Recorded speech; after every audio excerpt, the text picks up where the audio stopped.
من سنة زي النهاردة كان عندي حلم انا وصحابي، وفضلنا نأجله كتير جدا لظروف ارادتنا وخارج عن ارادتنا، وفضلنا نأجل لحد ما قررنا انه لازم نعمله.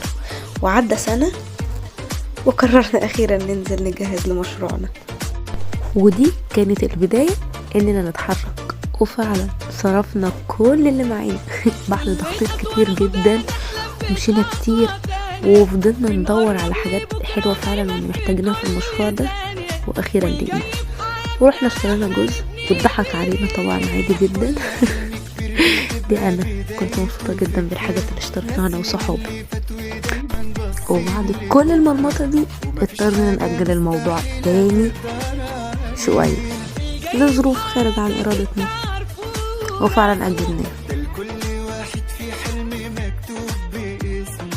ومن فرحتنا بالحاجات قررنا نفضي كل الحاجات دي عادي، يعني كنا بنلعب بيها نجربها قبل الأطفال. وده بقى كان يوم من ضمن الأيام اللي اتسحلنا فيها فعلا في التجهيزات.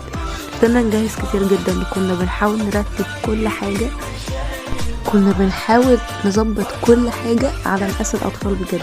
كنا بنحاول نهتم بأصغر التفاصيل اللي موجودة في المكان، مش مجرد مشروع هنعمله أو حاجات هنحطها، لكن فعلا كنا بنحاول نهتم بكل التفاصيل اللي موجودة.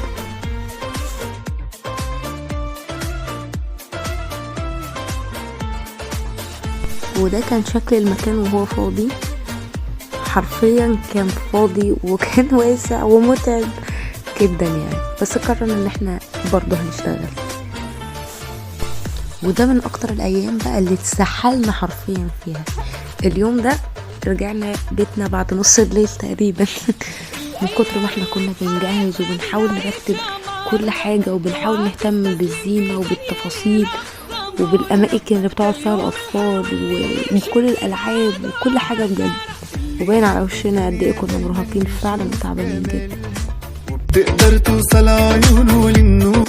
ودول بقى اصدقاء الكفاح اللي مربطناهم معانا ونفخ بلالين. خلي احلامك قصادك، حاول وجرب، ما تفكرش.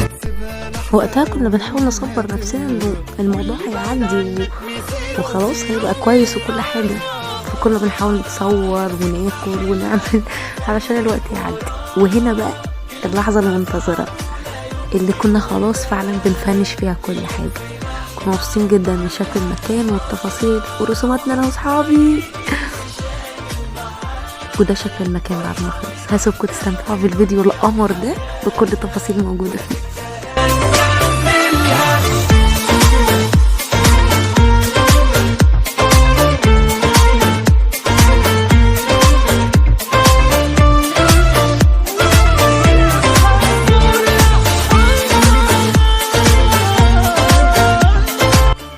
والنهاردة كان الافتتاح، وبصراحة كنا قلقانين جدا، كناش عارفين ردود افعال الناس وقد ايه اطفال هيجي، بس بجد اتفاجئنا من كمية الاطفال اللي طلعت من عندنا. كانت مبسوطة جدا وقرروا ان يرجعوا لنا تاني.